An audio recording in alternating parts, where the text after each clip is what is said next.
नांदेडमध्ये भाजपाच्या जिल्हा केंद्रीय पक्ष कार्यालयाचा उद्घाटन सोहळा आज पार पडला।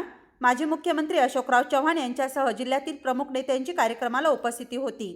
याच वेळी जिल्ह्यातील पक्ष कार्यकर्त्यांचा मेळावा घेण्यात आला।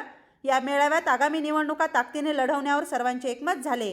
या कार्यक्रमानंतर माध्यमांशी बोलताना खासदार चव्हाण यांनी जिल्ह्यात भाजप एक नंबरचा पक्ष ठरेल असा विश्वास व्यक्त केलाय। भाजपाची निवडणुकीची तयारी पूर्ण झालेली आहे।